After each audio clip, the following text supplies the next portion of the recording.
the smell of burnt coffee and motor oil was the scent of Seth's life. It clung to his worn denim jacket and seeped into the creases of his hands that could diagnose a sputtering engine with a single touch but fumbled with the tiny buttons on his daughter's coat. Every morning, he'd sit across from 6-year-old Poppy in their cramped kitchen, the linoleum floor scuffed with the ghosts of 1,000 hurried footsteps. He'd watch her meticulously color in a drawing while he packed her lunch, his movements a quiet, practiced ritual. Today, he folded a small piece of blue paper into a delicate origami bird, just as he did every day, and tucked it beside her sandwich. It was his silent way of saying, "I'm here. I'm thinking of you." Poppy looked up, her eyes wide and serious. "Is today a good day, Daddy?" she asked, a question she posed often, her small voice holding the weight of their world. He forced a smile, the fatigue pulling at the corners of his eyes.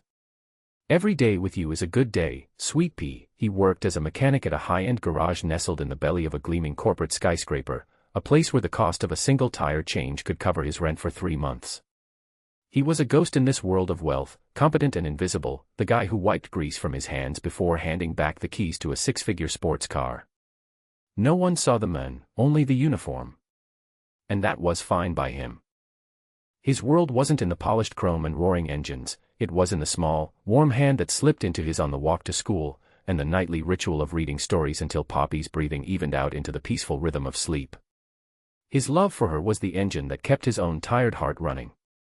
Upstairs, on the 48th floor of that same skyscraper, Clara Covington commanded a boardroom that felt as cold as a mausoleum. Dressed in a steel gray suit that was a fortress in itself, she faced a tribunal of stony-faced men. Her company, a legacy from her father, was circling the drain of a hostile takeover, and Richard Sterling, a vulture in a $1,000 suit, was leading the charge. "The numbers are soft, Clara," he said, his voice a silken threat. "The board is concerned your personal circumstances are affecting your judgment." The words hung in the air, a thinly veiled reference to her husband's death a year prior. She held his gaze, her jaw tight, her knuckles white where she gripped a pen. "My judgment is sound. My commitment to this company is absolute." But later, alone in her vast, silent office overlooking the city, the fortress crumbled. She sank into her leather chair, the grief of physical weight on her chest. A small, framed photograph on her desk showed her with her husband and their daughter, Iris. They were smiling, a family whole and unbroken. A tear escaped, tracing a path down her cheek. She wiped it away with furious impatience. Her driver had been complaining for a week about a persistent rattle in her sedan. "Take it to the garage downstairs," she'd snapped. "And tell them to actually fix it this time." The driver had hesitated. "There's one mechanic, ma'am. Seth. He's the only one who really listens to the cars." Clara had waved a dismissive hand, uninterested in the name. She just wanted the noise to stop. Everything, it seemed, was making too much noise lately. Clara descended into the concrete belly of the building, the air growing thick with the scent of gasoline and solvent. She found her car hoisted on a lift, a man in grease-stained overalls peering into its exposed underbelly. That must be him. Seth. He didn't seem to notice her approach, his concentration absolute. "Excuse me," she said, her tone clipped and impatient. He slid out from under the car, wiping his hands on a rag. He was younger than she expected, with kind eyes that seemed out of place amidst the grime and machinery. "Ma'am," he said, his voice calm and steady. "I'm Seth." She pointed at the car. "My driver said you could fix the rattle." The last 3 mechanics couldn't. Instead of being intimidated, he simply nodded. "It's not the exhaust shield or the suspension, like they thought. It's a loose mounting bolt on the transmission housing. Tricky to spot unless you're really listening." He spoke about the car with a gentle certainty, as if it were a living thing that had confided in him. As he explained the repair, his gaze drifted for a moment to her dashboard, where a crayon drawing of a wobbly-looking rainbow was taped. It was a gift from her daughter, Iris. He didn't comment on it, but a flicker of something, recognition, perhaps empathy, crossed his face before he looked away. "I can have it fixed in an hour," he promised. An hour later, the car was silent, gliding through the city streets with a smoothness she hadn't felt in months. For the first time all day, Clara felt a moment of peace, a small, quiet space carved out by a stranger's competence. It was unsettling.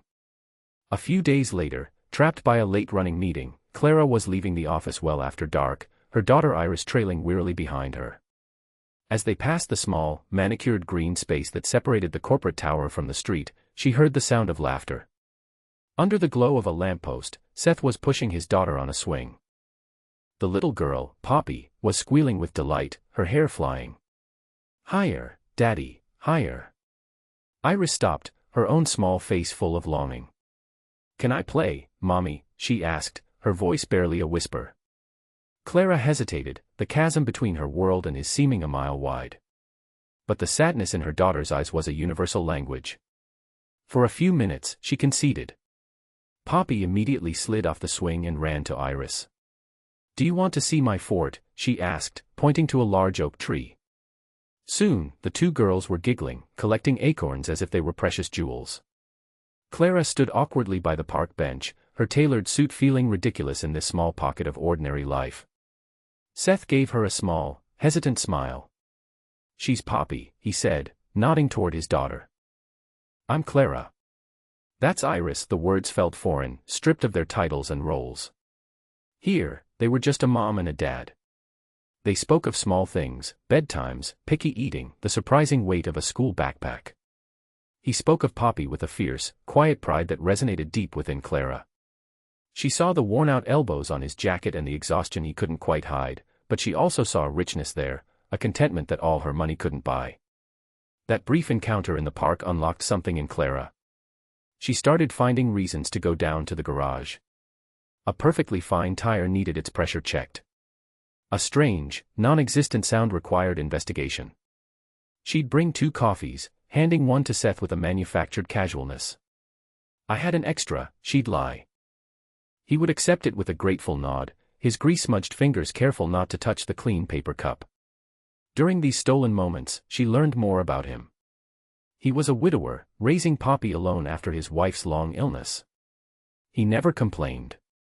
Instead, he spoke of the small joys, Poppy learning to tie her shoes, the funny way she explained her dreams, the origami birds he made for her lunch. One afternoon, Clara witnessed him dealing with an irate, wealthy client who was convinced he'd been overcharged. Seth calmly and patiently walked the men through the invoice, explaining every line item with unshakable honesty, even pointing out a small discount he'd applied. The client left, mollified and slightly ashamed. Clara watched, hidden behind a pillar, and felt a profound respect bloom in her chest. This man, with oil under his fingernails and not a penny to his name, possessed more integrity than anyone in her boardroom. But her frequent visits did not go unnoticed. Richard Sterling saw her speaking with Seth one day, a faint smile on her face. To Richard, this wasn't a human connection, it was a weakness, a crack in her armor he could exploit. He saw the mechanic as a symbol of her declining judgment, a grubby distraction from the world of power and money where she belonged. The company's annual charity gala was a glittering affair, a performance of philanthropy where fortunes were pledged and reputations were polished. Clara hated it. This year, she'd insisted that all employees, from the mailroom to the executive suite, be invited. It was a gesture of unity, one Richard Sterling had openly mocked. Seth had been hesitant to attend, but Poppy had been thrilled at the idea of a fancy party. He'd put on his only suit, a little too tight in the shoulders, and held Poppy's hand as they walked into the opulent ballroom. For a while, it was fine. Poppy was mesmerized by the crystal chandeliers, and Seth felt a quiet pride seeing her so happy. Then Richard found them. He cornered Clara while she was speaking with Seth near the dessert table. "Clara, darling," Richard began, his smile dripping with condescension as he looked Seth up and down. "I see you're mingling with the essential staff." How wonderfully egalitarian. He turned his venomous gaze on Seth. "Tell me, what does a man like you know about this world? I trust you're at least enjoying the free food." It must be a step up. The insult was designed to humiliate, to put Seth in his place and, by extension, to shame Clara for associating with him. Poppy shrank behind her father's legs. The air crackled with tension. Seth didn't flinch. He met Richard's cruel smirk with a level gaze. "I know about an honest day's work, Mr. Sterling," he said, his voice low but clear. "I know about keeping my promises. And I know that a man's worth isn't measured by the suit he wears." Before Richard could retort, Clara stepped forward, her eyes blazing with a cold fire. "Richard," she said, her voice cutting through the nearby chatter. "Seth is my guest. And he has more character in his little finger than you have in your entire miserable life. If you have a problem with him, you have a problem with me. The public rebuke left Richard momentarily speechless, his face a mask of fury. He stalked away, but the damage was done. The mood was shattered. Clara, shaking with a mixture of anger and adrenaline, quickly excused herself and fled to a secluded terrace overlooking the city lights. The cold air felt good on her hot cheeks. She had defended Seth, but in doing so, she had declared war. She heard soft footsteps behind her and turned to see Seth, his expression full of concern. Poppy and Iris were with him, holding hands, their small faces mirroring the tension they'd just witnessed. "Are you okay?" Seth asked gently. Clara couldn't hold it in anymore. A sob escaped her. "No," she whispered, the fight draining out of her. "He's going to use this. He's going to destroy me." She looked so fragile, the powerful CEO replaced by a grieving, exhausted woman. Seeing her mother's tears, Iris's own eyes welled up. She had watched the whole ugly scene. She had seen how Mr. Sterling had tried to hurt Seth, and how her mother had stood up for him. She had seen how Seth stood tall and dignified, a quiet mountain of strength. In that moment, a child's pure, simple logic connected all the dots. She let go of Poppy's hand, ran forward, and threw her small arms around Seth's legs, burying her face in his trousers. "Please," Iris cried, her voice muffled but clear, echoing in the stunned silence of the terrace. "Please marry my mom. She needs someone good like you. Someone strong. Not like Mr. Sterling.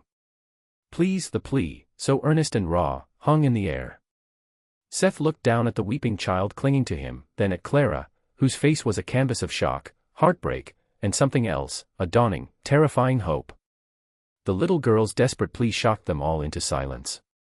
Seth knelt, gently placing a hand on Iris's back. "Hey, it's okay," he murmured, his voice thick with emotion. He wasn't looking at Clara, only at the child whose world had been so shaken. He looked at Poppy, who was now standing beside Clara, her small hand reaching out to touch Clara's arm in a gesture of simple comfort. In that moment on the terrace, they weren't a CEO, a mechanic, and their daughters. They were just four people, bound by a shared moment of vulnerability. As predicted, Richard Sterling wasted no time.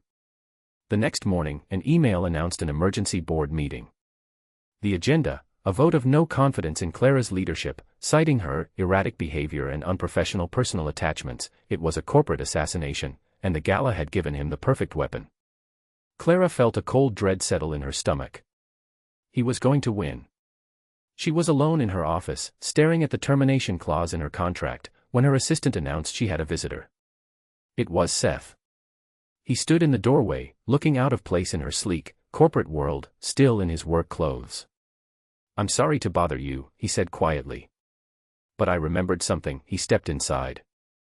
"Your husband, he used to talk to me sometimes, when I worked on his vintage car. He talked about your father.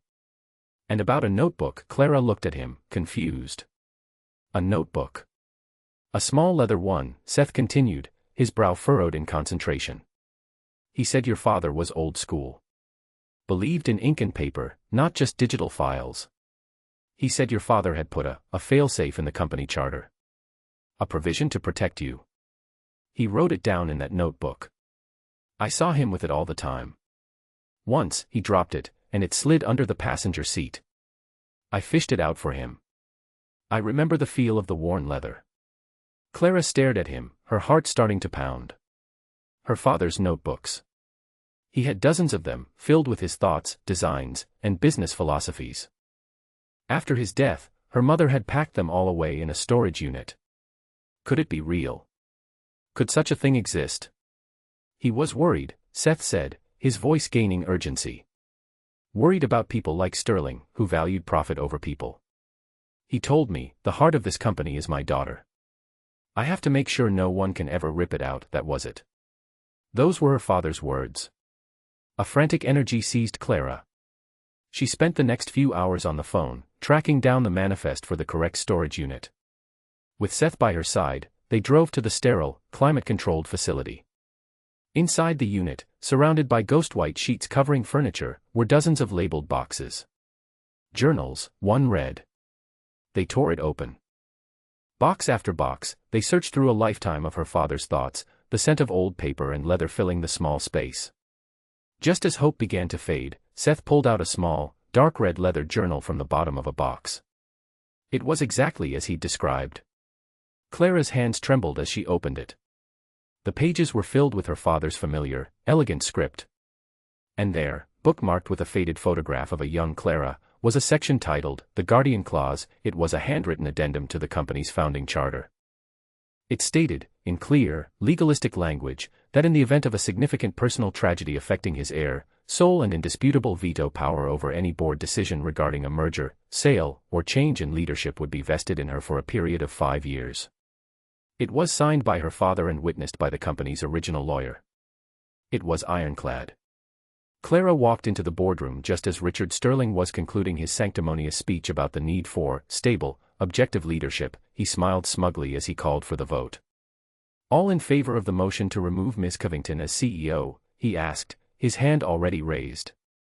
Wait, Clara said, her voice ringing with newfound authority. She walked to the head of the table and placed the small leather notebook down.